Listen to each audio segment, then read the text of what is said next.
Ciao, mi chiamo Martino, faccio musica. Ciao, sono Fabio, produco la musica a Martino, ogni tanto. E sono il proprietario di Bosconi Records e insieme formiamo il trio Bosconi Sound System, produciamo musica insieme e facciamo DJ set insieme. Ciao, sono Rufus, faccio musica per Bosconi, il DJ anche per le serate Bosconi, ogni tanto anche per conto mio se capita. Dirigo anche una web radio qua a Firenze, si chiama Radio Amblè. Sono, come si può dire? Costernato.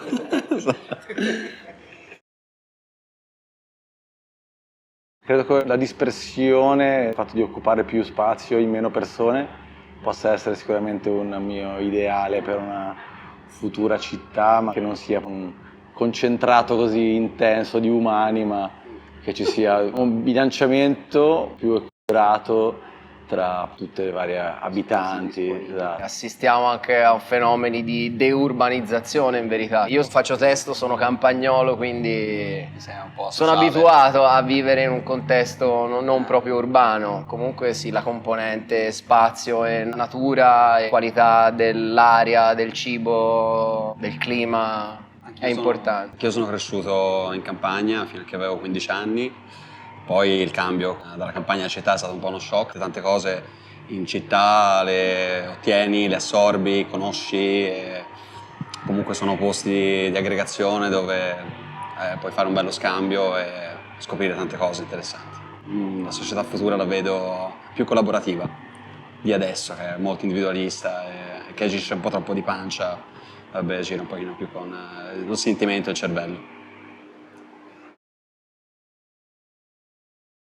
Io vengo da Genova e ultimamente ci sono anche lì diversi eventi per la riqualificazione di alcune aree, soprattutto in centro storico, e devo dire che nei primi anni del 2000 sono stati chiusi tantissimi locali in centro storico e la situazione è tornata di nuovo ad essere abbastanza fuori controllo per quanto riguarda criminalità, pericolosità reale appunto di quelle zone. I locali, gli eventi culturali, tutte le manifestazioni artistiche hanno sempre aiutato a diluire un pochino questa situazione, creare più passaggio in determinate zone dove passaggio non ce n'è e dove appunto magari non avendo un costo così elevato possono essere anche prese in carico da entità che non lavorano direttamente perché vendono o hanno servizi, ma organizzano semplicemente attività culturali tendenzialmente gratuite, quindi è un altro modo di fare business. A Firenze per fortuna stiamo cominciando a vedere un po' di cambiamenti, soprattutto nella rivitalizzazione di spazi come questo.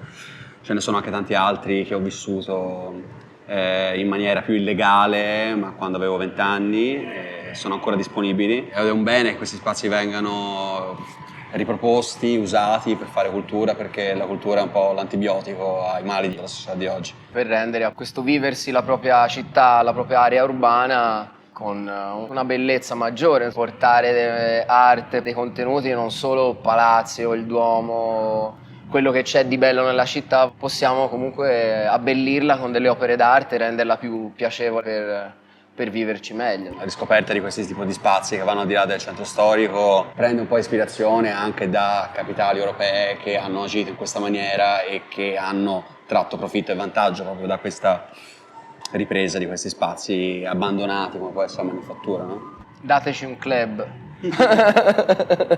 Con un buon sound soprattutto, perché la cura del suono è importantissima.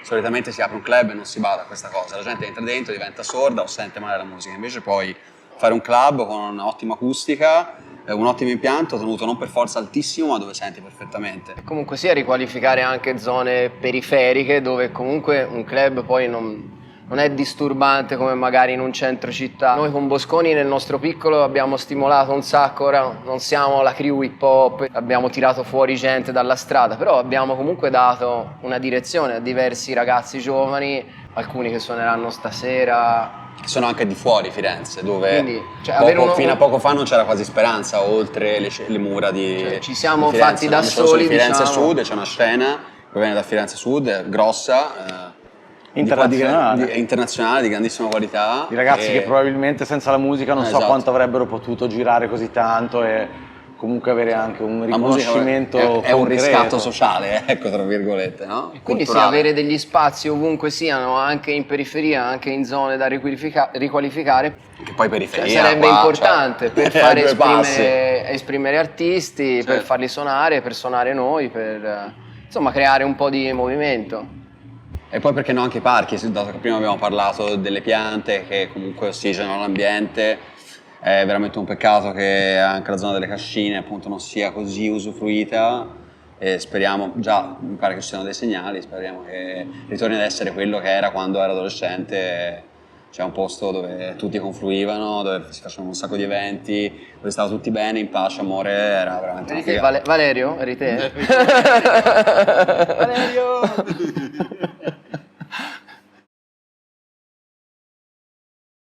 Le residenze per artisti dove Esatto. si possono avere Laboratori di pittori, scultori, ma anche persone che vengono a provare la loro musica, sale prova, Ma anche per studi di abitazioni registrazioni, dove poter stare, dove abitazioni gente anche dove può- poter stare per gli artisti, esatto. per dei periodi. Esattamente. Quello secondo me le residenze artistiche, Residenze artistiche, sì, sì, fondamentali. potrebbero funzionare molto bene qua. Io ci verrei a stare almeno un po', se avete una casa, insomma. Esatto, e dove comunque insegni anche no? A tutti quelli che vengono da fuori, dalla provincia soprattutto, che non sanno cosa fare, no? Se non prendere il pulmino per andare alla discoteca, invece vengono qua e imparano a fare quello che vanno a sentire, no? Fanno qualcosa, fare è importante.